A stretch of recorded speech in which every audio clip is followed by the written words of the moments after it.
नमस्कार, स्वागत है आप सभी का। मैं हूं हिमांशु और आप देख रहे हैं हलचल इंडिया। बेबाक खबर तेज असर। आइए नजर डालते हैं आज की खबरों। मुजफ्फरनगर जनपद के चरथावल विकास खंड के गांव नगला राय के जामिया अल हिदाया जामिया नगर के प्रसिद्ध शिक्षण संस्था जामिया आयशा सिद्दीका लील बनात का खत बुखारी शरीफ सनद वितरण कार्यक्रम हुआ, जिसमें 45 छात्राओं ने योग्यता के साथ हाई स्कूल उत्तीर्ण की, जिन्हें सम्मान और प्रमाण पत्र के साथ सम्मानित किया गया। कार्यक्रम में हजारों की संख्या में लोगों ने हिस्सा लिया। जामिया से स्नातक करने वाले भाग्यशाली छात्राओं को मेधावी सम्मान देकर प्रोत्साहित किया गया। कार्यक्रम की अध्यक्षता जमीयत उलमा हिंद पश्चिम उत्तर प्रदेश के उपाध्यक्ष हाफिज फुरकान अस्दी ने की। विशिष्ट अतिथि के रूप में नायब अमीरुल हिंद मुफ्ती सैयद मोहम्मद सलमान मंसूरपुरी उस्ताद दारुल उलूम देवबंद शामिल हुए, जबकि संचालन जामिया हिदायत जामिया नगर के प्रबंधक मौलाना मूसा कासमी मौलाना मोहम्मद एहसान कासमी ने संयुक्त रूप से किया। इस अवसर पर अपने विशेष संबोधन में दारुल उलूम देवबंद के उस्ताद हदीस मुफ्ती सलमान मंसूरपुरी ने कहा कि शिक्षा एक ऐसी चीज है जो कभी भी पूरी तरह से प्राप्त नहीं होती है। जो महिलाएं शिक्षित होगी उनके ज्ञान का लाभ सीधे 2 पीढ़ियों तक पहुंचेगा। इसलिए बच्चों की शिक्षा के साथ साथ लड़कियों की शिक्षा पर विशेष ध्यान देने की आवश्यकता है। उन्होंने आगे कहा कि धार्मिक शिक्षा के साथ साथ आधुनिक शिक्षा का प्रबंध भी हमारी जिम्मेदारी है। महिलाओं के खिलाफ बलात्कार के मामले बढ़ रहे हैं, जो बेहद दुर्भाग्यपूर्ण है कि शरीयत द्वारा बेटियों को विरासत में दिए गए अधिकारों को अदा नहीं किया जाता है। मुफ्ती सलमान मंसूरपुरी ने बुखारी शरीफ की आखिरी हदीस पढ़ाया। उन्होंने छात्राओं और दर्शकों को संबोधित करते हुए इमाम बुखारी की विद्वतापूर्ण सेवाओं और उपलब्धियों पर प्रकाश डाला। यह स्थापित किया जाएगा कि जिन लोगों ने इस दुनिया में रहते हुए अच्छे या बुरे कर्म किए हैं उन्हें पूरा हिसाब दिया जाएगा और उन्हें स्वर्ग या नरक में प्रवेश दिया जाएगा। उन्होंने कहा कि वह छात्र और उनके माता पिता बहुत भाग्यशाली हैं, जिन्होंने जामिया में भीतर रहकर अपनी शिक्षा पूरी की है। जामिया के अध्यक्ष और हाफिज मोहम्मद फुरकान अस्दी ने अपने संबोधन में कहा कि वे लोग अल्लाह के प्रिय होंगे जो इस्लाम के पैगंबर के बताए रास्ते पर रहेंगे। उन्होंने कहा कि माहौल को खुशनुमा बनाने के लिए हम सभी को अपने घरों की रोजमर्रा की जिंदगी को पैगंबर इस्लाम की सुन्नत के मुताबिक बनाना होगा। उन्होंने अफसोस जताते हुए कहा कि आज मुसलमान ऐसी भारी बुराइयों में शामिल है जिनकी हदीसों में वईद आती है। सामाजिक बुराई को रोकने के लिए व्यावहारिक कदम उठाना अति आवश्यक है। इस अवसर पर आयशा अल सादिका गर्ल्स जामिया नगला राय के निदेशक मौलाना मोहम्मद एहसान उल हक कासमी ने शैक्षिक रिपोर्ट और भविष्य की महत्वाकांक्षाओं के बारे में कहा कि भविष्य में शिक्षा की गुणवत्ता में कोई समझौता नहीं किया जाएगा। इस अवसर पर हाफिज मोहम्मद फुरकान अस्दी मौलाना मोहम्मद साद खान जहांपुरी मौलाना एहसान उल हक कासमी मौलाना मोहम्मद मूसा कासमी मौलाना मोहम्मद सालिम अशरफ देवबंद चेयरमैन चरथावल मास्टर इस्लामुद्दीन त्यागी नुसरत जहां सबीहा खानम राहत हुदा प्रधान मोहम्मद अफसरून कारी शोएब आलम कारी शाहनवाज मास्टर फुरकान मास्टर आजम सिद्दीकी कारी शहजाद आदि मौजूद रहे।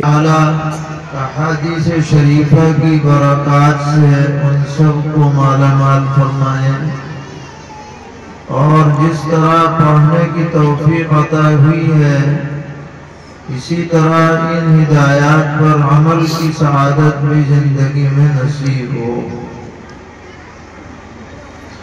जिस तरीके पर इल्म दीन सीखना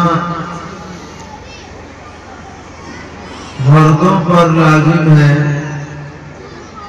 इसी तरह औरतों पर भी जरूरी है कि वो इल्म दीन हासिल करें। इल्म दीन के दर्जात हैं। एक दर्जा तो वो होता है जिसका सीखना ऐसे फर्ज है जैसे हर मोमिन पर नमाज फर्ज होती है कि अगर न पढ़े तो गुनहगार है। इसी तरह इल्म का एक दर्जा वो है जिसका सीखना हर मुसलमान मर्द औरत पर फर्ज है।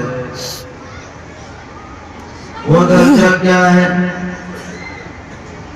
कि हमें ये पता रहे कि ईमान किसे कहते हैं। अल्लाह को एक मानना, रसूल को रसूल मानना, रसूल को आखिरी पैगंबर मानना, कुरान को अल्लाह की किताब मानना, सभी किताबों पर ईमान लाना, रसूलों पर ईमान लाना, फरिश्तों पर ईमान लाना, आखिरत पर ईमान लाना, तकदीर पर ईमान लाना, ये बातें हर मुसलमान को पता रहनी चाहिए। पता कब रहेंगी? जब हम अपने बच्चों बच्चियों को इल्म दीन शुरू से सिखलाएंगे, तभी तो पता चलेगा। अगर हमने बच्चों बच्चियों को ईमान मुजमल ईमान मुफस्सल नहीं बताया तो फिर बाद में उन्हें कैसे कौन बताएगा। ये चीजें तो शुरू से बतलाने की हैं, ताकि अगर वो बच्चा या बच्ची किसी स्कूल में भी पढ़ने जाए तो अपने ईमान से गाफिल न रहे। और अगर उसे पता ही नहीं होगा कि ईमान क्या है तो फिर तो जैसा उसे पढ़ा दिया जाएगा स्कूल में उसी को वो सही मान लेगा और ईमान से महरूम हो जाएगा। तो इस दर्जे में इल्म दीन या हमें अकीदों का पता हो और वही जरूरी आमाल का पता हो कि इस्लाम की बुनियाद क्या है। सभी मुसलमानों को पता होना चाहिए कि ईमान के बाद सबसे अहम इबादत नमाज है। अस्सलातु इमादुद्दीन, नमाज दीन का सुतून है।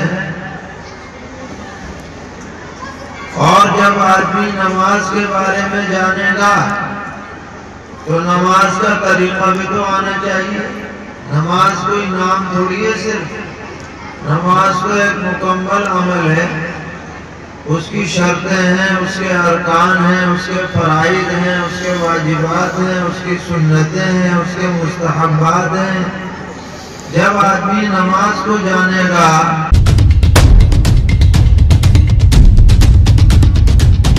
मुजफ्फरनगर जनपद के चरथावल थाना प्रांगण में आगामी त्योहारों शिवरात्रि, होली व माह रमजान को लेकर शांति समिति की बैठक का थाना प्रभारी आईपीएस राजेश धुनावत की अध्यक्षता में आयोजन किया गया, जिसमें चरथावल थाना प्रभारी आईपीएस राजेश धुनावत ने कहा कि आगामी हिंदू मुस्लिम त्योहारों को सभी प्रेम सौहार्द के साथ मिलकर मनाएं। त्योहारी माहौल में किसी भी तरह की गलत अफवाह फैलाकर गड़बड़ी फैलाने वाले व्यक्ति के विरुद्ध पुलिस सख्त कार्रवाई करेगी तथा खुराफात करने वाले व्यक्ति के साथ पुलिस सख्ती के साथ पेश आएगी। इंस्पेक्टर जसवीर सिंह ने कहा कि त्योहारों को मिलजुल कर मनाएं, कोई ऐसा कार्य ना करे जिससे किसी को ठेस पहुंचे। उन्होंने कहा कि एक दूसरे के त्योहारों में शरीक होकर आपस में उत्साहवर्धन करें, जिससे आपसी मेलजोल बढ़े। इस अवसर पर व्यापार मंडल अध्यक्ष अनुज गर्ग, पूर्व भाजपा मंडल अध्यक्ष मनीष गर्ग, सैदपुरा प्रधान कामिल, त्यागी भूमिहार सभा के राष्ट्रीय उपाध्यक्ष काला प्रधान चोकड़ा, हुसैन प्रधान ददेड़ू, विनोद फौजी, जितेंद्र आदि मौजूद रहे।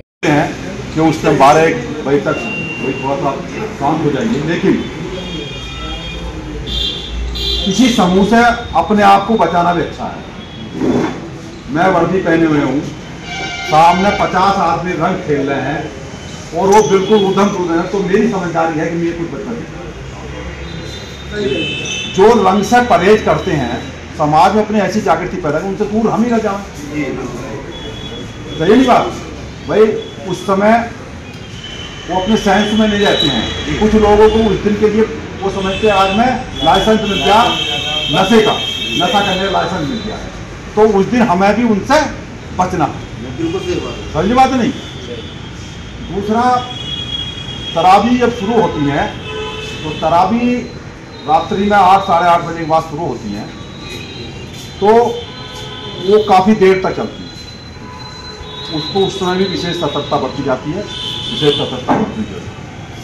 दूसरा, जो होली का दहन, जैसा अलाउलपुर गांव है, अलाउलपुर गांव की स्थिति आज भी ऐसी जगह है, अगर आप सब लोग भी देख लोगे तो वहाँ कंडे पड़े हैं बहुत सारे, मतलब कंडे बिटोरे हैं, और बिटोरों के बीच में होली का दहन होता है। पिछले साल मैं उधर था और मैंने 2 घंटे वहाँ खड़े होकर वहाँ की सफाई करवाई। तो मेरा इनसे अनुरोध है, कृपया होली से पहले ही उस स्थान की दूर तक कर देना, ताकि होली के दहन से आग उन जो कंडे उबले हुए हैं उनमें ना लगे और कोई नुकसान ना हो।